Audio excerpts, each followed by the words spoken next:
Good morning 10+1 commerce students. आज हम business study के chapter nature and purposes of business के नेक्स्ट टॉपिक कॉमर्स वाणिज्य के बारे में पढ़ेंगे। आपका फैकल्टी है जो वो भी कॉमर्स है।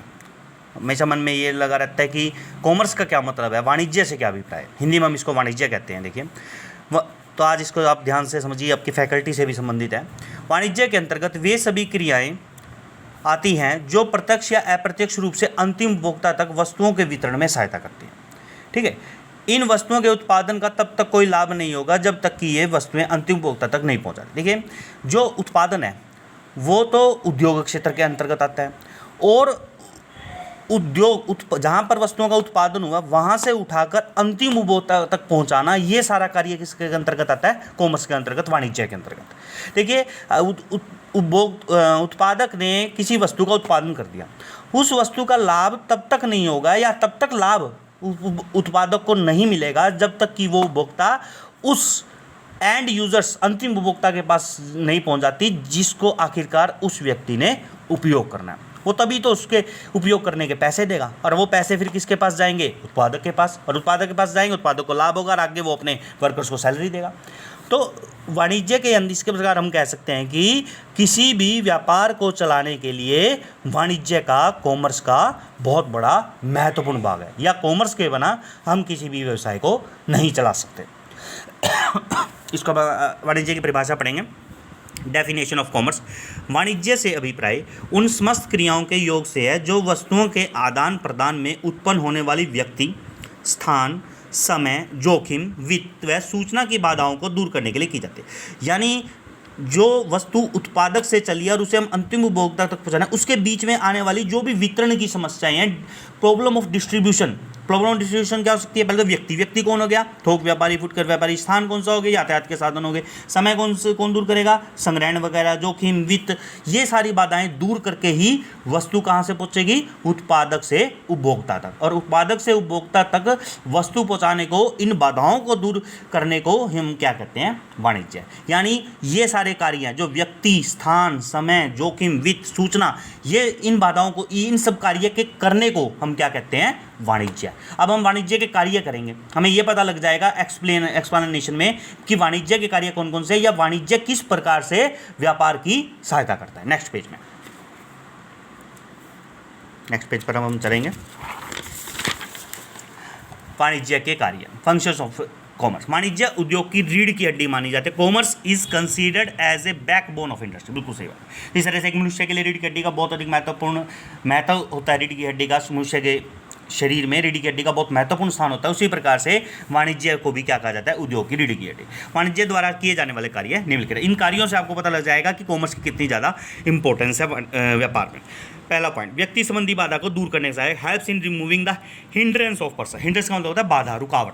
ठीक है, बैरियर्स भी हम इसको बोलते हैं इंग्लिश में।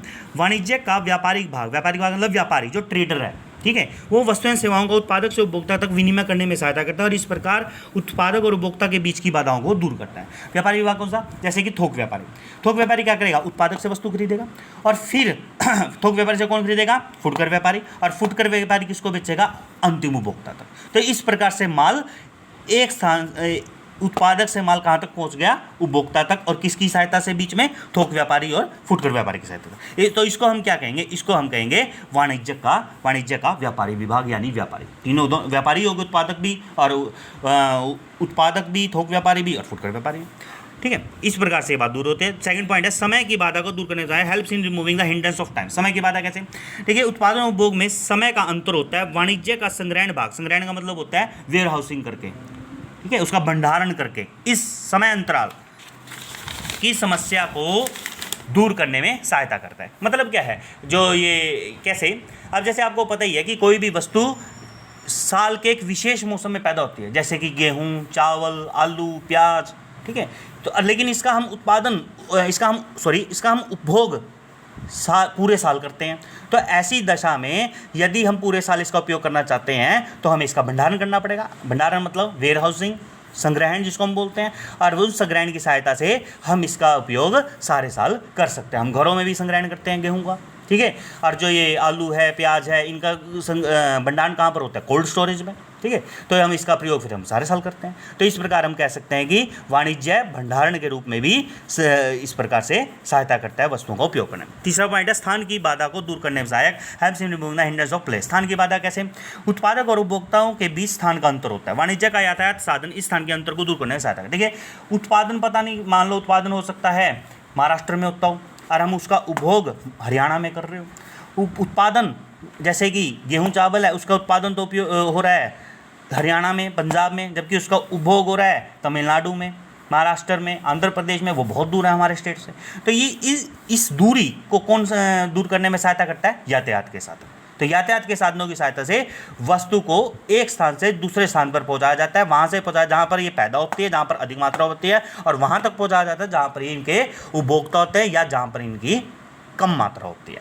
तो इस प्रकार वाणिज्य यातायात के साधनों का प्रयोग करके हमारी इस समस्या को दूर करने में सहायता करता है। चौथा पॉइंट है जोखिम की बाधा को दूर करने में सहायक, ठीक है। Moving the hindrance of risk. जोखिम क्या है? आपको पता ही है, व्यवसायी का अलग अलग तरह से जोखिमों का सामना करना पड़ता है। वाणिज्य की बीमा शाखा सुरक्षा प्रदान करके और बीमाधारी को हर्जाना देकर जोखिम की बाधा को दूर करने में सहायता करते हैं। आपको पता ही है व्यवसाय में बहुत जोखिम है।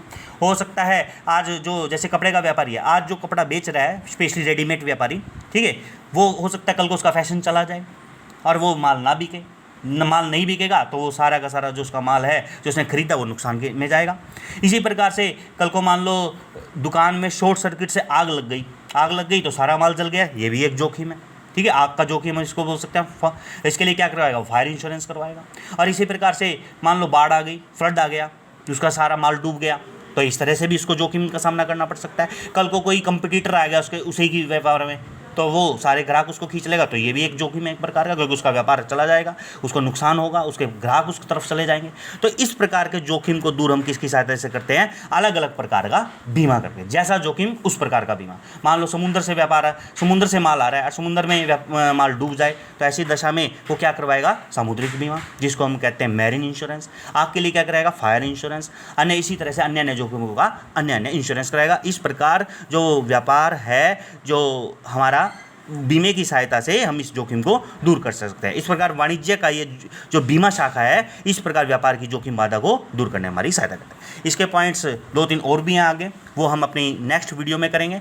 आज हम वाणिज्य के कार्यों के 4 ही पॉइंट करेंगे। आपको पता लग गया होगा कि वाणिज्य का व्यापार में बहुत अधिक महत्वपूर्ण स्थान है, परिभाषा से भी, इंट्रोडक्शन से भी, और ये आगे जो मैंने कार्य बताए हैं, इसके नेक्स्ट पॉइंट हम नेक्स्ट वीडियो में करेंगे। आपने इन चारों पॉइंटों को याद भी करना है समझकर, और साथ में अपनी नोटबुक में भी सुंदर सुंदर साफ साफ लिखाई में लिखना है। धन्यवाद।